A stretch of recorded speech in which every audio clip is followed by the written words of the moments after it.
अहो, त्या पाईप मध्ये राहणारी माणसं देखील शांतपणे झोप घेत असतात आणि एखाद्या डनलॉपच्या गादीवर देखील कोणाला एसी ऑन असून सुद्धा झोप येत नाही. याला काय म्हणायचं? नमस्कार. कितीही करा या पोराचं, त्याचं समाधान म्हणून काही होत नाही असं सांगणाऱ्या बायका आपल्याकडे खूप येतात. समाधान होणं ही एक मानसिक अवस्था आहे, एक शारीरिक अवस्था आहे आणि एक आध्यात्मिक अवस्था आहे. शारीरिक, मानसिक आणि आध्यात्मिक स्तरावर समाधानी असणं म्हणजे नेमकं काय काय लक्षणं सांगू शकतो पेशंट? आधी हा आईच्या दृष्टिकोनातून असलेला आजार आहे. समाधान मिळत नाही त्याला. म्हणजे खाऊन पिऊन उगाच पिरपिर करत राहणं, धड अभ्यासात नीट लक्ष नसणं, किंवा त्याला कपडे जे पाहिजे असतात त्याच्यात तो समाधानी नसतो, त्याच्या खेळण्यामध्ये समाधानी नसतो, त्याची वाढ, उंची, केस, दात यामध्ये तो समाधानी नसतो, कायम अस्वस्थ आणि अचित्त असतो. आहे त्यात आनंद मानणं हे खरं समाधान असतं. समाधान बाहेर नसतं, ते आतमध्ये शोधायचं असतं. आणि कोणी शिकवायचं? आई बाबांनी शिकवायचं. आणि हे समाधान आई वडिलांकडनंही येत असतं. तुमची परिस्थिती जशी असते ना, त्यामध्ये आनंदी राहणं, त्यामध्ये समाधान शोधणं, त्यामध्ये सुख शोधणं ही एक वृत्ती असते. आहे त्यात. अहो, त्या पाईप मध्ये राहणारी माणसं देखील शांतपणे झोप घेत असतात आणि एखाद्या डनलॉपच्या गादीवर देखील कोणाला तिथे लोळून सुद्धा एसी ऑन असून सुद्धा झोप येत नाही. याला काय म्हणायचं? आंतरिक शक्ती जी असते, समाधान जे आहे हे मनाच्या स्तरावर, इंद्रियांच्या स्तरावर असतं. आणि त्यामुळे आपण जे काही खातो पितो त्याचं रूपांतर शरीराला, मनाला आणि आत्म्याला होतंय की नाही, त्या एनर्जीच्या रूपामध्ये ते आपल्याला विचारात घ्यावं लागेल. काही जणांची वृत्ती हे आत्म्याचे गुण असतात. आत्म्या आणि मन हे दोन गोष्टी वेगळ्या असतात. आत्म्याचे काही गुण सांगितलेत: सुख, दुःख, इच्छा, द्वेष, प्रयत्न, हे 5 आत्मगुण सांगितलेत. आणि मन चिंतम विचार्य मुह्यम च ध्येयम संकल्पमैव च, असं मनाचं कार्य सांगितलेलं आहे. त्यामुळे हे दोन वेगवेगळं आहे. मन वेगळं आहे, आत्मा वेगळा आहे. ॲलोपॅथीमध्ये, इव्हिडन्स बेस्ड सायन्समध्ये या दोघांनाही त्यांनी एकच करून टाकलेलं आहे. इंद्रियांना पण त्याच्यातच घेतलेलं आहे. ही एकच शक्ती ते मानतात. परंतु आयुर्वेदात याचा अत्यंत सूक्ष्म विचार केला आहे. अहम तत्व वेगळं आहे, प्रकृती वेगळं आहे, पुरुष वेगळा आहे, बुद्धी वेगळं आहे. ह्या सगळ्यांचा वेगवेगळा विचार केला तर या प्रत्येकाचं समाधान होणं वेगळं असतं. सहोदर, एकाच वेळेला जन्माला आलेली 2 मुलं समाधानी कुठे असतात? हो, एका घरात जन्माला आलेली 2, 3, 4 बालक समाधानी नसतातच. प्रत्येकाचा आनंद वेगळा असतो. एकाला तिखट आवडतं, एकाला गोड आवडतं, एकाला आंबट आवडतं, एकाला चटपटीत आवडतं. हे असं का होतं?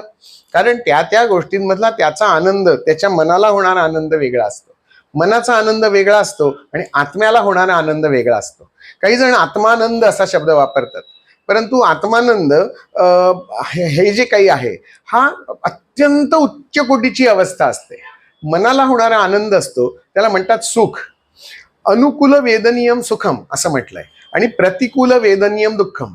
ज्या अनुभूती मनाला सुख देणाऱ्या असतात त्या मनाचा आनंद दाखवणाऱ्या असतात. आणि मनाचा आनंद कधी कमी होतो? माझ्या मनाच्या विरुद्ध झालं की जे होतं त्याला म्हणतात दुःख. मग सगळे रोग हे दुःख स्वरूपात सांगितलेले आहेत. आणि या दुःखाच्या विरोधात जे आहे ते रोग नसलेली अवस्था असते. ही अवस्था जी आहे ही मनाच्या स्तरावरची आहे. आत्म्याच्या स्तरावरची अनुभूती ही फार वेगळी आणि विलक्षण असते. त्याला अनुभूती असं म्हणतात. ही फार क्वचित जणांनाच प्राप्त होत असते. आत्मानंद हा शब्द जो असतो हा जरा जपून वापरणं आवश्यक आहे. भारतीय अध्यात्मशास्त्र जे आहे हे अत्यंत सूक्ष्म गोष्टींचा विचार करत असतं. आत्मा हा अत्यंत अदृश्य आणि अत्यंत सूक्ष्म, अचिंत्य, ज्याला शरीरच नाही, अमूर्त, असं हे तत्व आहे. हे ईश्वरी तत्व आहे आणि त्याचा तो आनंद देत असतो. त्याला आनंद होत नसतो, तो देत असतो. जे त्याच्यापर्यंत आपल्या मनाने अनुभूती पोचवली की वा असं म्हणतो. तोंडात शिरा घातला आणि विरघळला, आहा वा. थंड सरबत घेतलं, आहा वा किती थंड. आंबट, वा किती मस्त. अशा पद्धतीची जी अनुभूती असते ही त्या क्षणाचा आनंद इंद्रियाला देते, आत्म्याला त्याचा एक अनुभव येत असतो आणि मग आपण असे उद्गार तोंडातून काढत असतो, वा. जेवल्यानंतर सुद्धा असाच समाधान व्हायला पाहिजे. अन्नदाता सुखी भव असं म्हणून त्या अन्नाला नमस्कार, किंवा ते अन्न करणारी जी आपली गृहदेवता असते, अन्नपूर्णा असते, तिला पण सांगायचं थँक्स, छान मस्त जेवण बनवलं. इतकं सांगितलं ना तरी ती भरून पावत असते. अर्थात हे प्रत्येक वेळेला रोज घरात आपल्या बायकोला सांगायला पाहिजे असं नाही. आता बायको पण चिडू शकते हा या वाक्यावर. तुम्ही बाकीच्यांचं कौतुक तोंड फाटेपर्यंत करता, घरातल्या गृहदेवतेचं कौतुक कोण करणार असाही प्रश्न. पण रोज रोज असतं त्याला काय? अगं तुझं जेवण रोजच चांगलं असतं, म्हणजे त्याच्यात विशेष काही सांगण्याची आवश्यकता आहे असं मला वाटत नाहीये. असाही भाव त्याच्यामध्ये म्युच्युअल अंडरस्टँडिंगमध्ये घेणं आवश्यक असतं. म्हणजे रोज थँक्स गिव्हिंग देणं अशी काही आपली परंपरा नाही आहे, परंतु रोजची परंपरा नमस्कार करणं, पूजा करणं, तीर्थप्रसाद घेणं, दंतधावन करणं ह्या रोजच्या क्रियेतल्या आनंद देणाऱ्या गोष्टी असतात. आणि आनंद तेव्हाच मिळतो जेव्हा तुमचं लक्ष पूर्णपणे त्या कृतीमध्ये, त्या कर्मकांडामध्ये, त्याच्या इच्छे, त्याच्या फलप्राप्तीपर्यंत पोचलेलं असतं, तरच फायदा होत असतो. जसे ते तीर्थ आपण घेताना संकल्प असतो तसा फायदा आपल्याला मिळत असतो. तुम्ही जे मनात विचार तरंग निर्माण करत असता ते रिबाउंड होत असतात आणि युनिव्हर्सकडनं ते परत तुम्हाला येत असतात आणि त्याच्यातनं जी अनुभूती असते त्याला म्हणतात आत्मानंद. मनाच्या स्तरावरचं सुख वेगळं, शरीराच्या स्तरावरचं सुख वेगळं. गरम गरम चहा मिळणं हे शरीराच्या स्तरावरचं सुख आहे. गरम चहा गेल्यानंतर त्याचं कॅलरीज मोजून त्याचं रूपांतर एनर्जीमध्ये होणं, शुगर लेवल वाढणं, हिमोग्लोबिन वाढायला मदत होणं, ह्या सगळ्या गोष्टी ज्या आहेत ह्या आतल्या इंद्रियांच्या स्तरावर, मनाच्या स्तरावर चाललेल्या असतात. आणि त्याचा एक अत्युच्च भाव जो तयार होतो तो जसं तो फुटतो गोळा, पाण्याचा एक बबल त्या वॉटर टँक मध्ये तयार होतो, जिथे तयार होतो तिथनं तो हळूहळू हळूहळू वर प्रवास करतो आणि त्या पृष्ठभागावर येतो आणि तो फुटतो आणि एक तरंग तयार होतात. ही आत्मानुभूती आहे. फार क्वचित वेळा येते.